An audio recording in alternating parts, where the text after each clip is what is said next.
Le TP numéro 10 est le couvercle phase 20.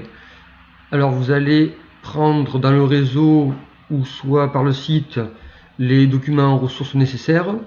Alors il vous faudra insérer dans un premier temps le mandrin. Une fois le mandrin inséré, vous allez créer un assemblage à partir de cet assemblage. Et vous allez mettre votre mandrin. Ensuite, il va falloir insérer la pièce brute.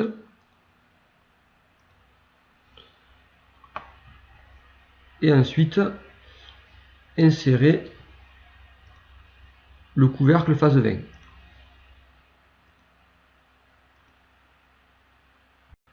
Au niveau des contraintes, il va falloir mettre le brut dans le mandrin en appui sur le fond des morts.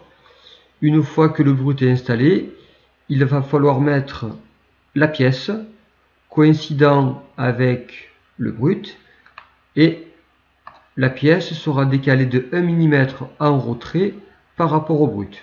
Donc vous devez trouver cela. Donc la pièce, le brut à l'intérieur du mandrin, et ici nous voyons bien que la pièce est bien décalée de 1 mm par rapport au brut.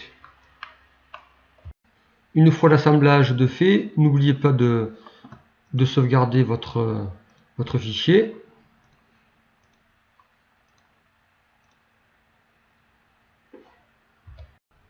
Au niveau des phases, vous allez créer une phase de sciage, donc la phase 10, et la phase en question de tournage, la phase 20. Avant de placer l'origine programme, nous allons différencier les composants. Alors, le mandrin, c'est bien le porte-pièce. La pièce à usiner de couleur verte, c'est le couvercle. Par contre, ici, le brut, nous allons changer, c'est le brut est en jaune. Nous allons maintenant placer l'origine programme. Donc si j'ouvre mon contrat de phase, l'origine programme est placée sur la face arrière de la pièce. Donc vous allez placer cette origine et ensuite je vais vous montrer comment associer le brut par rapport à cette phase. Le brut étant placé, vous allez maintenant sur l'icône brut et vous allez choisir celui-ci qui est un brut défini par l'utilisateur. Nous allons choisir le composant couvercle brut et je valide. Vous allez maintenant choisir les différents outils. Donc sur le contrat de phase, vous avez les différents outils à choisir avec les conditions de coupe associées. Donc vous allez choisir ces outils et nous nous retrouvons après. Pour les outils de coupe et notamment pour l'outil à tronçonner, au niveau des correcteurs, le correcteur à droite de l'outil, nous allons lui donner comme numéro le 14 et le correcteur à gauche de l'outil, nous allons lui donner le correcteur numéro 4. Donc une fois les outils choisis, vous pouvez valider. Donc une fois les outils choisis, vous allez faire tout seul la FAO en mettant vos propres paramètres de telle façon à trouver une FAO identique à la mienne.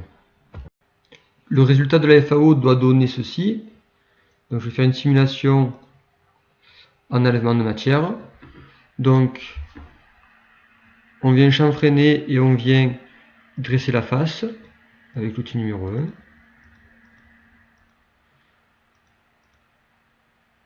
Ensuite, pointer, percer, et le dernier outil, tronçonner.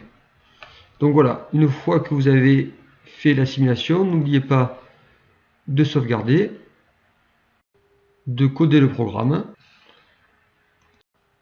Il faudra vérifier sur le document Excel s'il faut réaliser des documents techniques.